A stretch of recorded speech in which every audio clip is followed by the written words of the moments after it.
The helicopter landed like a slap across the sky.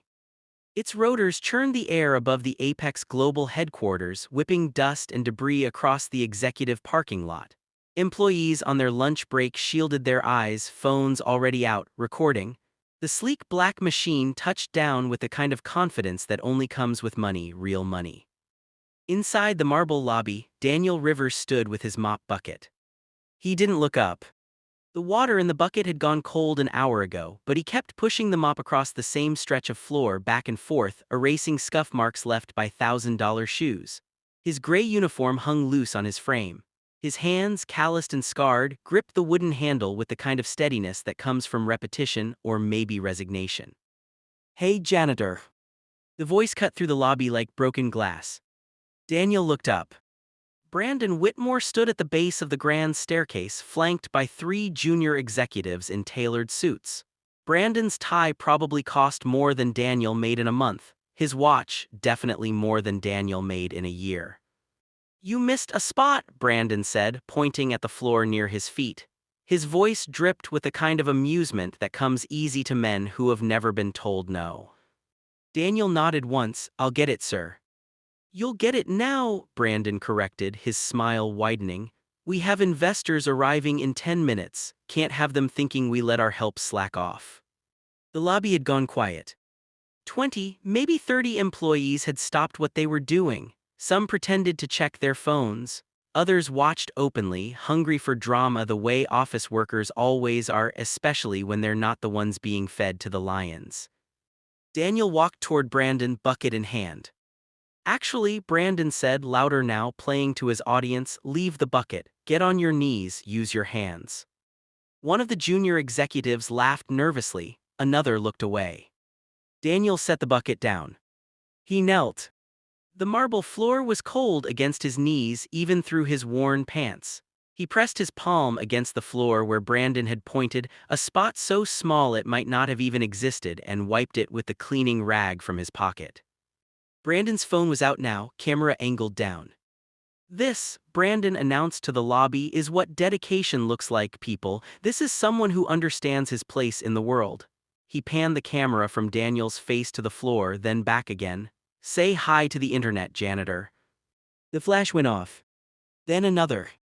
Daniel didn't look up. He just kept wiping, even after the spot was gone, even after Brandon had walked away laughing, even after the lobby returned to its normal rhythm of clicking keyboards and ringing phones.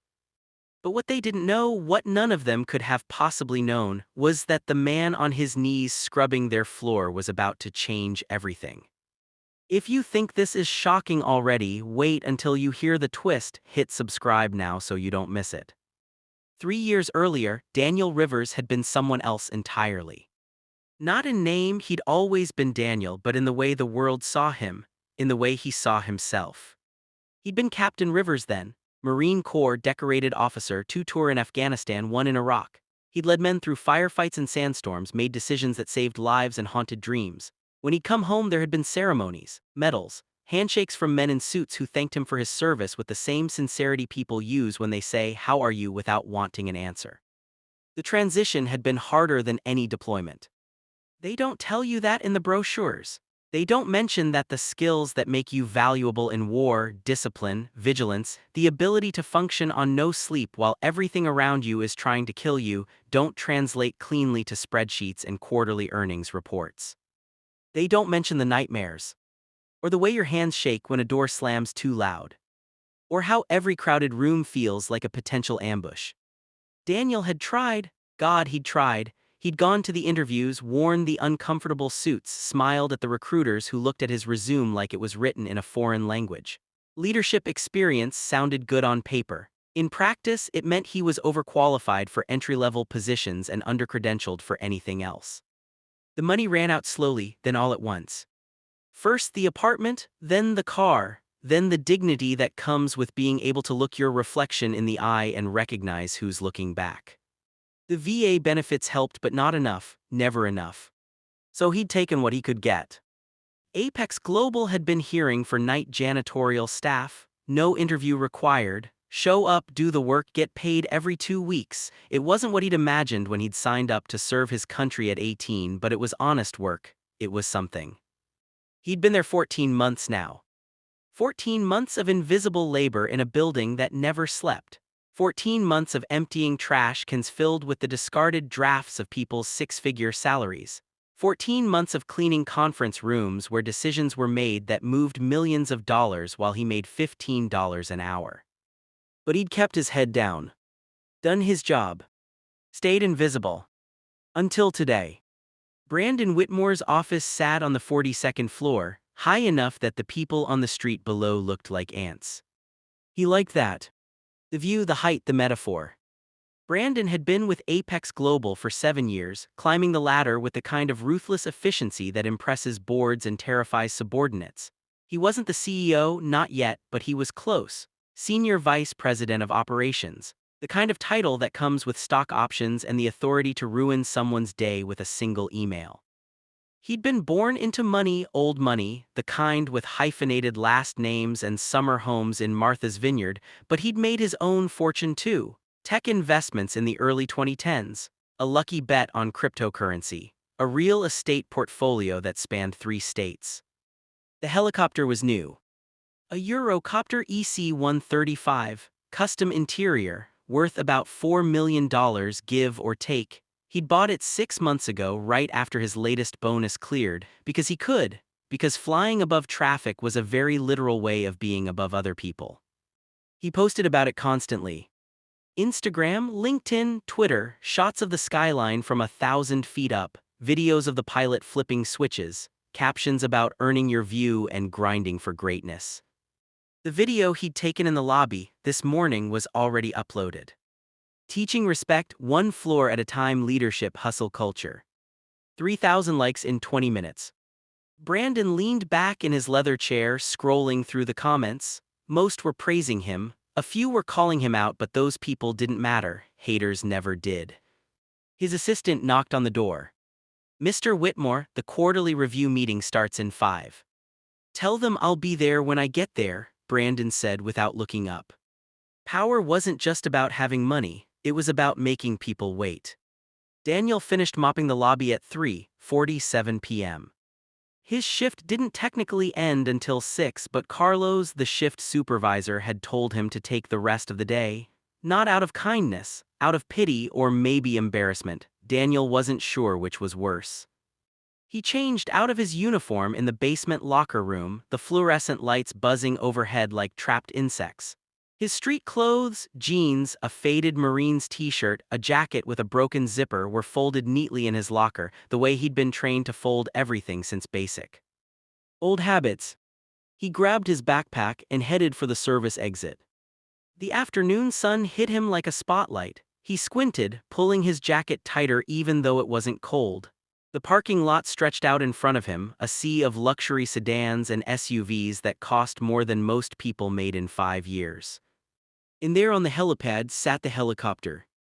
Daniel stopped walking.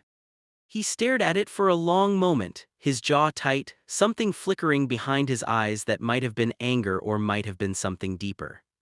Something darker. He pulled out his phone, an old model cracked screen, but it worked, and opened his photos.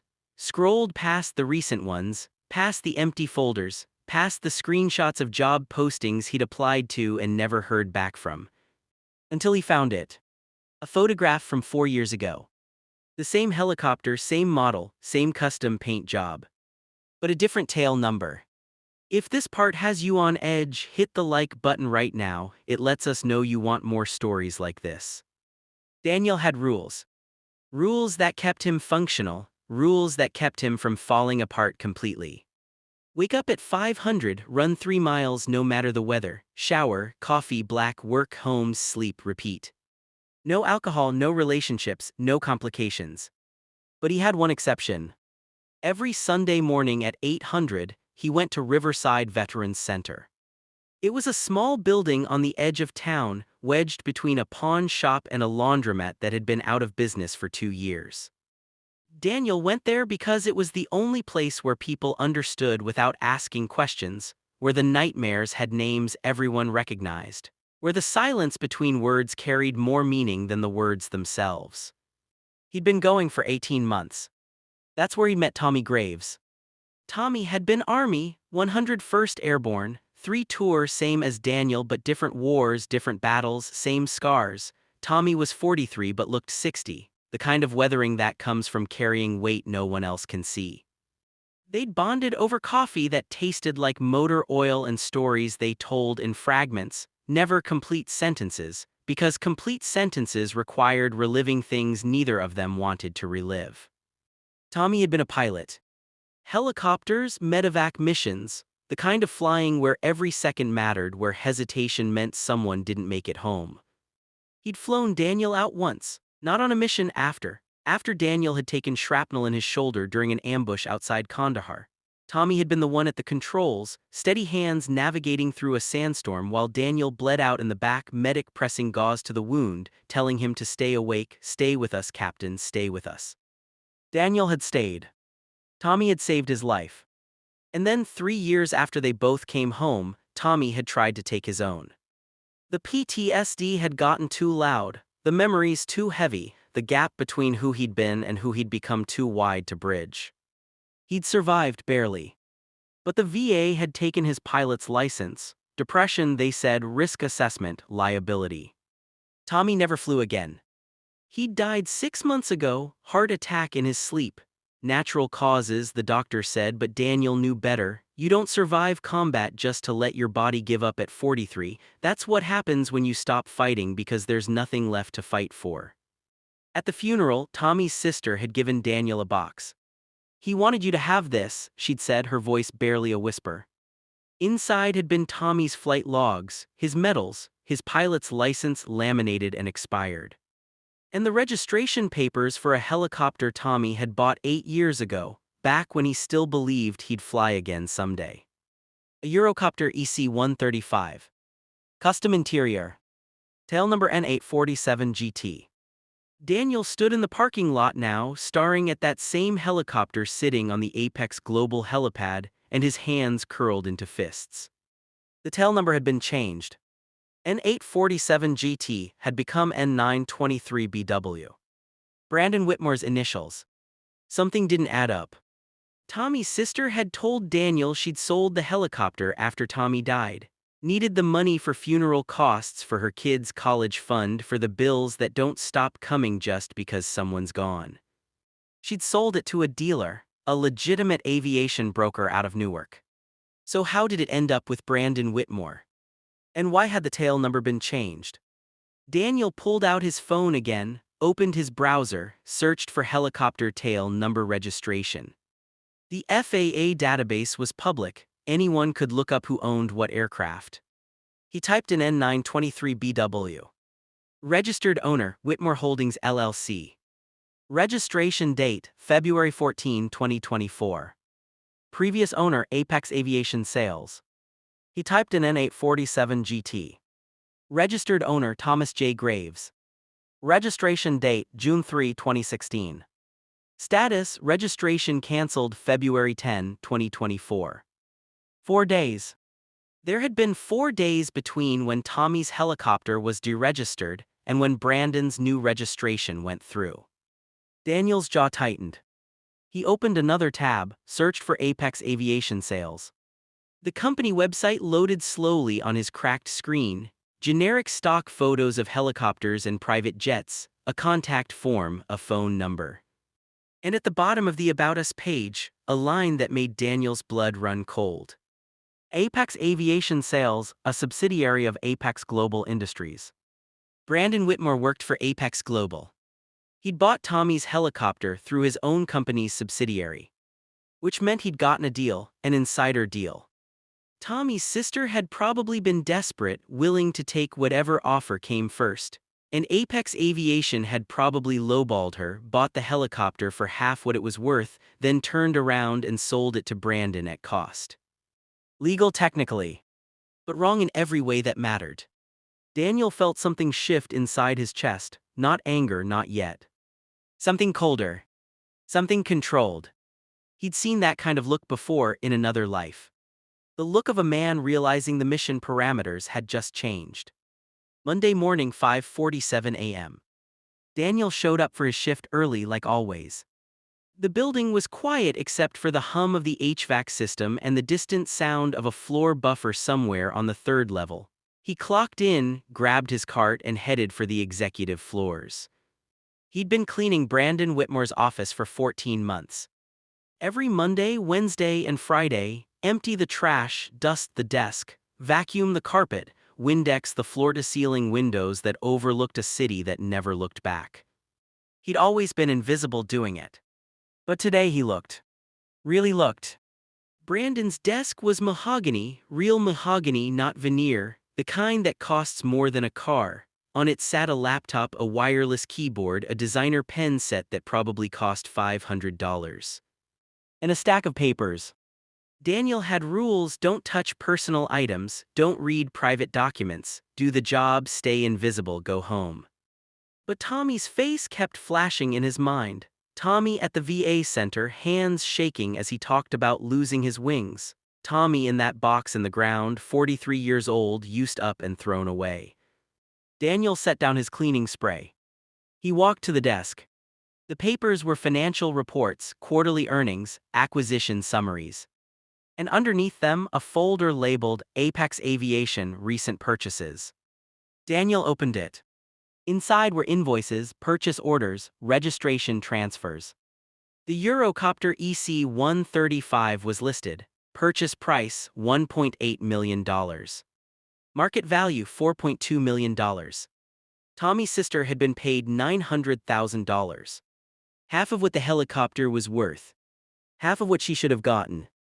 And Brandon had turned around and bought it from his own company for $1.8 million, still under market value, still a steal, but dressed up to look legitimate on paper. Legal theft. The kind rich people do every day. Daniel took out his phone, photographed every page. Then he put the folder back exactly where he'd found it, grabbed his cleaning spray, and finished the office like nothing had happened. Tuesday, 11:32 a.m. Daniel was mopping the second-floor hallway when he heard the commotion. Raised voices, fast footsteps. He looked up. Brandon Whitmore was speed-walking toward the elevator, phone pressed to his ear, face red. "I don't care what the FAA says, fix it. I have a flight in an hour and the aircraft won't start." Two executives trailed behind him, trying to keep up. "Sir, the pilot says it's an electrical issue." "Then get another pilot." "It's not the pilot, sir, it's the helicopter." Brandon jabbed the elevator button like it owed him money. "I'm not paying $4 million for a helicopter that doesn't fly. Get Apex Aviation on the phone, now." The elevator doors opened. Brandon stepped inside, still shouting. The doors closed. Silence returned. Daniel kept mopping, but his mind was racing. Electrical issue. Helicopters don't just develop electrical issues overnight, not a $4 million machine that's been maintained properly. Unless someone missed something during the inspection. Or unless someone with knowledge of helicopter systems had noticed something off months ago and never said anything because it wasn't his job to care about the toys of rich men who bought other people's dreams at discount prices. Daniel pulled out his phone. Opened his photos. Found the image he'd saved last night after hours of research. A maintenance log from Tommy's records. The EC-135 had a recurring issue with the starter relay. Tommy had documented it, fixed it twice. Left notes that the part needed to be replaced fully, not just repaired, or it would fail eventually. That was 18 months ago. If Brandon's people hadn't checked the maintenance history, if they'd just looked at the shiny exterior and assumed everything worked, they'd bought a helicopter with a ticking time bomb in its electrical system. Legal. But stupid. Daniel allowed himself the smallest smile. Then he went back to mopping. Wednesday, 2:15 p.m. The emergency meeting was called in conference room A. Daniel wasn't supposed to be there, but someone had spilled coffee in the hallway outside, and he'd been sent to clean it up while the meeting was still going. The door was open a crack. Voices carried. "Completely unacceptable. I want answers, not excuses." That was Brandon. "Mr. Whitmore, according to the mechanic, the starter relay was damaged. It's not covered under warranty because the maintenance records show it's a pre-existing condition that wasn't disclosed at sale." That was someone from legal. What do you mean pre-existing? We bought it through Apex Aviation. Yes, sir, which technically makes this an internal transaction. Apex Aviation is our subsidiary. Silence. Then, so you're telling me I bought a broken helicopter from myself? Technically, yes, sir. More silence. Daniel leaned the mop against the wall and kept listening. How much to fix it? 40,000, maybe 50. The entire electrical system needs to be overhauled. A chair scraped. Footsteps. Then Brandon's voice, quieter now, dangerous. Who owned this helicopter before we acquired it? Papers shuffling. A. Thomas Graves, purchased in 2016, deceased as of last year. The estate sold it to us. Did anyone check the maintenance logs?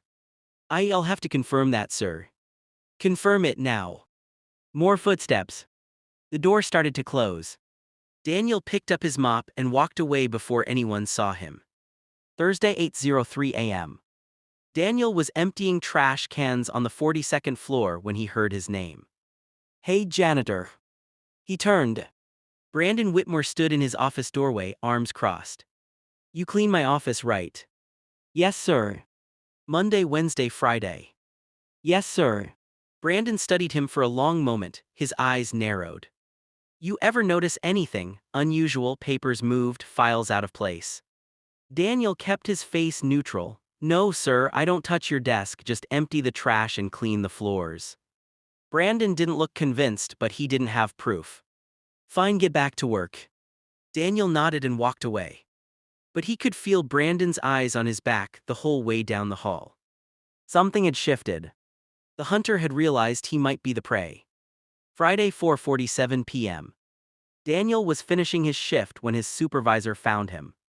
Rivers, Mr. Whitmore wants to see you in his office. Daniel's stomach dropped. Now. He followed Carlos to the elevator, rode it to the 42nd floor in silence, walked down the hall he'd walked 1,000 times before, but this time every step felt heavier. Brandon's door was open. Inside, Brandon sat behind his desk. Next to him stood a woman in a sharp suit, HR probably, and a security guard Daniel recognized from the lobby. Come in, Brandon said, close the door. Daniel stepped inside. The door clicked shut behind him. Brandon leaned back in his chair, fingers steepled. Do you know why you're here? No, sir. Someone accessed confidential files in my office earlier this week. Security footage shows you were the only person in here during that time. Daniel's heart hammered, but his voice stayed steady. I cleaned your office like I always do, I didn't touch anything. The camera says differently. Brandon swiveled his laptop around. On the screen was grainy security footage, timestamp Monday 5:52 a.m. It showed Daniel standing at Brandon's desk. It showed him opening the folder. It showed him taking photos with his phone. The HR woman spoke. Accessing confidential company information is grounds for immediate termination and potential legal action. Daniel said nothing. Brandon smiled. So here's what's going to happen. You're fired, effective immediately. Security will escort you out, and if I ever see you near this building again, I'll have you arrested. Understood? Daniel looked at Brandon for a long moment. Then he reached into his pocket, pulled out his phone, and set it on Brandon's desk. Before I go, Daniel said quietly, I think you should see something. Brandon frowned. I'm not interested in. It's about your helicopter. The room went still. Daniel unlocked his phone, opened his photos, found the image he'd been carrying for 6 months. The photograph from 4 years ago. The same helicopter, same paint job. Different tail number. And standing next to it, smiling, arm around the aircraft like it was family, was Tommy Graves in his flight suit. Daniel slid the phone across the desk. This helicopter belonged to a friend of mine, Daniel said. Captain Thomas Graves, Army pilot, 3 tour. He bought it when he got home because flying was the only thing that made sense anymore. Then the VA took his license. Then he died, and his sister sold it because she needed the money. Brandon stared at the photo. Your company bought it for half what it was worth, Daniel continued. You knew she was desperate, you knew she didn't have time to shop around, and you bought it anyway, legal sure, but you took advantage of a Gold Star family to get a discount on a toy. The HR woman shifted uncomfortably. Brandon's face had gone pale. The reason your helicopter doesn't work, Daniel said, is because the starter relay was damaged. My friend documented it in his maintenance logs 18 months ago. He noted that it needed to be fully replaced or it would fail eventually. If your people had bothered to check the records instead of just looking at the price tag, you would have known that. Daniel picked up his phone. Pocketed it. You humiliated me in your lobby, he said quietly. You put me on my knees and filmed it for the internet. You wanted me to know my place. He met Brandon's eyes. So here's the truth. My place is standing. Your place is realizing that the man you treated like dirt is the reason you're about to spend $50,000 fixing a problem you caused yourself. The room was dead silent. Daniel turned toward the door. Wait. Brandon's voice was barely a whisper. Daniel stopped. Brandon swallowed hard. I didn't know. You didn't ask. Brandon's hands were shaking. I'm sorry about your friend, about the helicopter, about everything. Daniel turned back around. Brandon was standing now. He looked smaller somehow. The arrogance stripped away, leaving something raw and human underneath. You're right, Brandon said. I took advantage. I didn't think about who I was taking from. I just saw a deal. He paused. But you could have exposed this, destroyed me. Why didn't you? Daniel was quiet for a moment. Then, because destroying you doesn't bring my friend back, and because someone once told me that the measure of a man isn't what he does when everyone's watching, it's what he does when no one is. He glanced at the security guard, then back at Brandon. You're being watched now, make it count. And with that, Daniel opened the door and walked out. The lobby was empty when Daniel left the building for the last time. No one filmed him. No one laughed. He walked across the marble floor he'd cleaned 100 times, pushed open the glass doors and stepped into the afternoon sun. His phone buzzed. A text from an unknown number. Don't leave yet, meet me in the parking lot, BW. Daniel almost ignored it. But something made him turn around. Brandon Whitmore stood by the helipad, hands in his pockets, shoulders hunched against the wind. Daniel walked over. I spoke with my board, Brandon said. We're setting up a fund for veterans, for people like your friend who fall through the cracks. It's not much, but it's a start. He pulled an envelope from his jacket. And this is for you. It's not charity, it's what we should have paid Tommy's sister in the first place. She deserves the difference, so do you. Daniel took the envelope. Inside was a check for $1.5 million. He stared at it. I can't take this. It's not for you, Brandon said. It's for him. Give it to his family, set up a scholarship in his name, do whatever feels right, just make it matter. Daniel looked at the check, then at Brandon, then at the helicopter sitting silent on the pad. And for the first time in 3 years, he felt something loosen in his chest. Not forgiveness. Not yet. But maybe the beginning of it. Thank you, Daniel said. Brandon nodded. Then he held out his hand. Daniel shook it. And in that moment, beneath the rotors of a helicopter that had belonged to a hero, 2 men who'd forgotten how to see each other finally did. Have you ever misjudged someone based on their uniform, their job title, the way they looked when they walked into the room? Daniel Rivers was just a janitor. Until he wasn't. Until the moment someone bothered to see him, really see him, and realized that the person scrubbing floors had once commanded men in battle, had saved lives, had carried scars no one thought to ask about. We live in a world obsessed with appearances, with titles and salaries and social media captions that make us look bigger than we are. But character isn't measured in dollars or helicopter rides or office square footage. It's measured in grace under fire. In standing up when the world puts you on your knees. In choosing to build instead of destroy, even when destruction would feel so much easier. Daniel could have ruined Brandon Whitmore. Instead, he gave him a chance to be better. That's not weakness. That's strength. The kind of strength that changes lives. The kind we could all use a little more of. If this story moved you, hit the like button, subscribe, and share it with someone who needs to hear it. Because the world needs more people like Daniel and fewer people like who Brandon used to be.